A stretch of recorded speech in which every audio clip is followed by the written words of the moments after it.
Well, good morning. So today we're going to look at the sixes on the Enneagram, and the sixes are motivated by the need for security. Now, remember I said that it helps to know your type because it gives you a direction to move in towards growth or against growth, and I'm a six.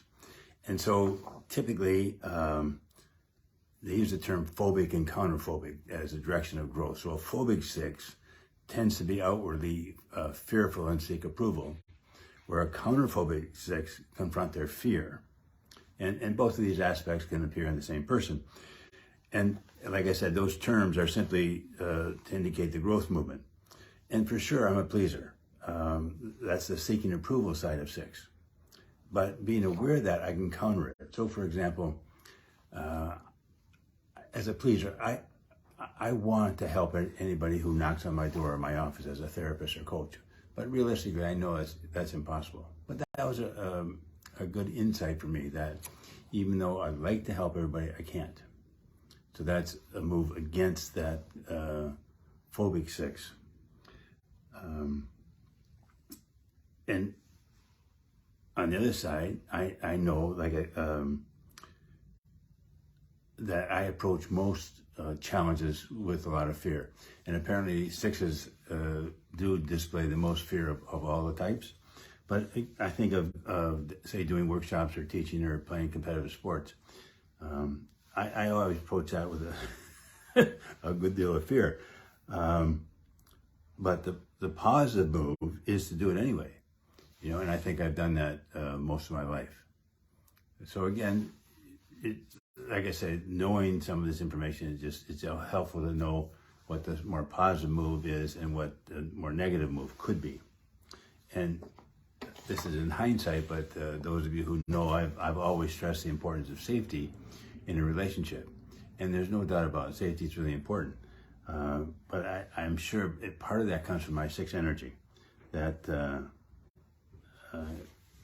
I know that if you don't feel safe, you'll defend. But I think coming from a six, I give it even more of a priority kind of thing. So the wings for six are 5 and 7. Sixes with a more developed 5 wing tend to be more introverted, intellectual, cautious, and standoffish. And sixes with a more developed 7 wing tend to be more extroverted, materialistic, active, and impulsive. So I'm married to a 7. And one of the positives for me, for sure, is Crystal pushes me towards new experiences. Whereas myself, I'd be way more hesitant. So that's a positive. Again, knowing that it's helpful. And actually, that's a whole nother area of study, how the different types work in an intimate relationship. And again, my wife has been pushing me to explore that more and to maybe talk about it. The movement for 6, so those are the wings. The movement is to 3 and 9. And the positive move to 9 helps 6 to take life a little bit less seriously and to put more trust in their own inner authority.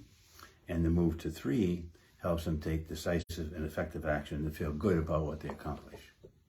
So remember, I've been using the book, the Enneagram Made Easy, and the authors, again, give practical suggestions or exercises for a 6, and one of which is to remember it's okay to make a mistake.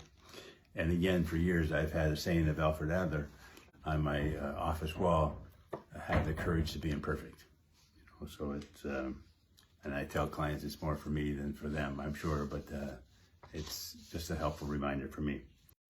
And then again, from that same book, things a 6 would never dream of doing: hearing a familiar noise during the night and being sure it was the cat and not a burglar, forgiving themselves after breaking their best friend's favorite vase, not taking an opinion poll among their friends when contemplating a career change, going to a new therapist or doctor and not even asking one question about their credentials, and being confident they'd made a wise choice after making a major purchase.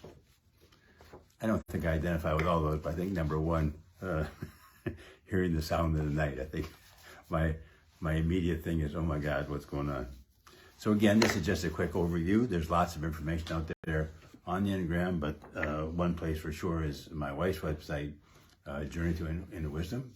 And again, I know she's going to do some workshops on the Enneagram in the fall, so if you're interested, that would be a place to look. Okay, so again, thanks for watching, and we'll see you next week.